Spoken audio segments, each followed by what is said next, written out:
22-year-old Grace Millane had just graduated from the University of Lincoln in England, and she decided she wanted to see more of the world and went on a gap year.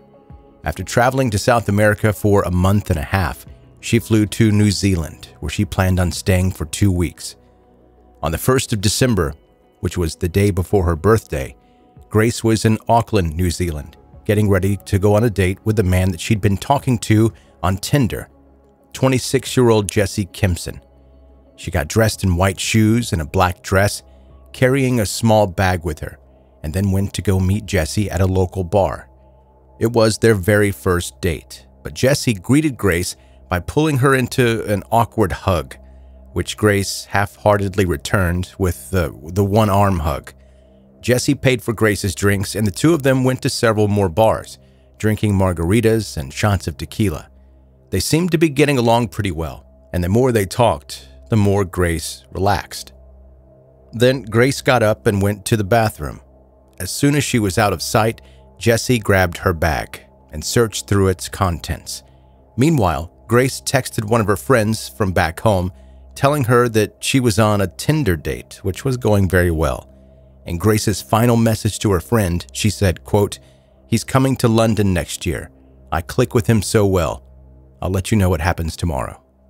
At 9:41 that evening, Grace and her Tinder date were once again caught on CCTV, taking an elevator up to Jesse's room in the City Life Hotel. They were in the elevator for just moments, and then Jesse got out first, followed by Grace. The next day, CCTV caught Jesse leaving his hotel room alone. There was no sign of Grace. He left the hotel early in the morning and returned after purchasing a large suitcase and cleaning supplies, which he took up to his room. Shortly afterwards, he opened Tinder again, sent a message to a different girl asking to meet up. He left that suitcase and cleaning supplies in the hotel and went off to meet his Tinder date. According to the woman that Jesse met that evening, their date did not go well.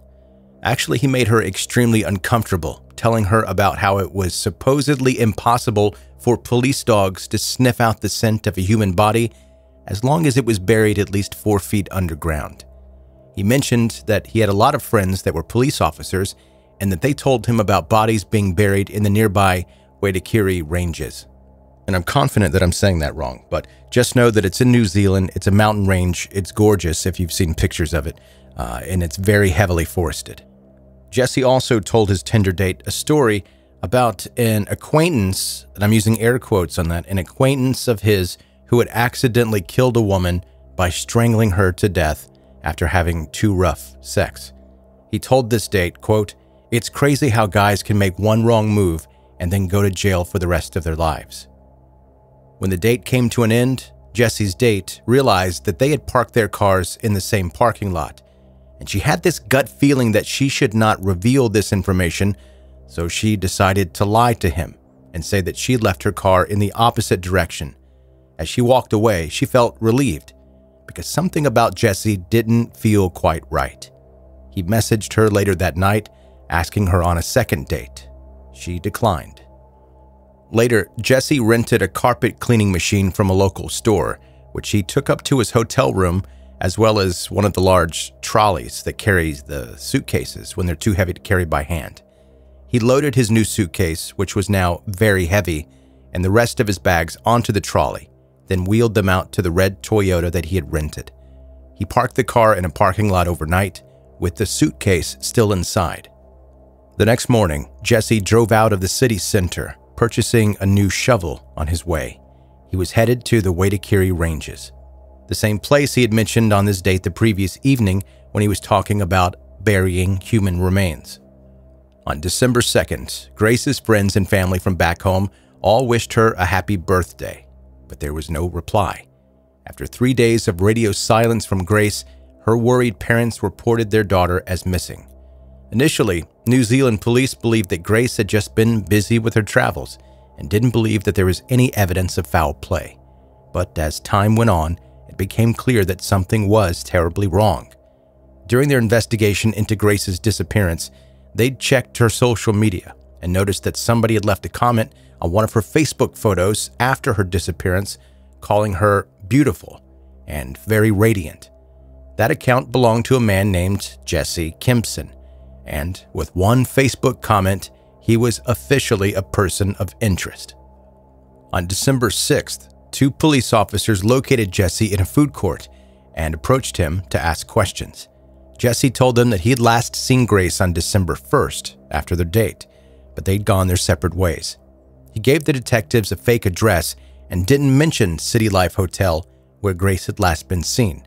However, they were still suspicious and brought him to the Auckland police station. There, Jesse continued to maintain his innocence. But by now, police knew something that Jesse had not shared with them: the suitcase. Jesse insisted that he hadn't used the suitcase for anything, but couldn't provide a clear answer as to why he purchased it. Investigators descended on Jesse's apartment at City Life Hotel. Despite all those cleaning supplies he'd purchased, luminol testing revealed bloodstains next to the bed. Then, magically, Jesse's story changed. He finally admitted to police that he'd taken Grace back to his hotel room for the purpose of having sex. Quote, "We started having sex. It was, just normal. It was very placid. Then she asked me if we could get into bondage." He told investigators that he was not experienced with BDSM, but when Grace asked him to choke her, he agreed. Apparently, he thought that nothing had gone wrong during the encounter until he woke up the next morning and found Grace still in the same position, with blood running out of her nose. She was dead. Understandably, investigators found it very hard to believe that Jesse had somehow accidentally strangled Grace to death during sex and not realized that she was no longer alive until the next morning. Analysis of Jesse's cell phone activity provided a different version of events. Hours after returning to his hotel room with Grace, he made a series of Google searches about how to dispose of a body. Then he viewed violent pornography, took several photos of Grace for his own gratification. At this stage, Grace was already dead. He didn't call an ambulance or try to resuscitate her. It seemed as if he had been sexually aroused by her death, and possibly he had killed her for his own sexual gratification. Then he bought the suitcase, stuffed Grace's body inside, and buried it in the forest. The story he told to his second Tinder date about a friend who had accidentally choked a woman to death seemed to be a practice run for the story that he would eventually tell the police. He made a series of Google searches about Grace over the next few days, seeing if she had been reported missing. Strangely, he also made a search if New Zealand had any native flesh-eating birds, especially vultures. Despite Jesse's belief that a body buried 4 feet underground was impossible to discover, Grace's remains were found buried in the ranges on the 9th of December 2018. The autopsy confirmed at least part of Jesse's story. Grace had been strangled to death. Despite Jesse's defense team arguing that Grace's death had been an accidental consequence of rough sex, the jury found him guilty of her murder, and he was sentenced to spend life in prison. During the trial, multiple women who had been on Tinder dates with Jesse came forward to testify, including the woman who unknowingly went on a date with him while Grace's body was still in his room. That woman's decision to lie to Jesse about where she had parked her car that night might have been the only thing to save her from meeting the same fate as Grace Millane.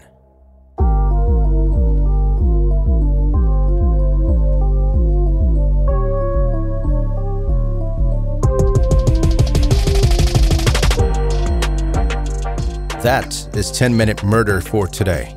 Brief and bingeable true crime. I'm Joe, the host, and thank you so much for listening today.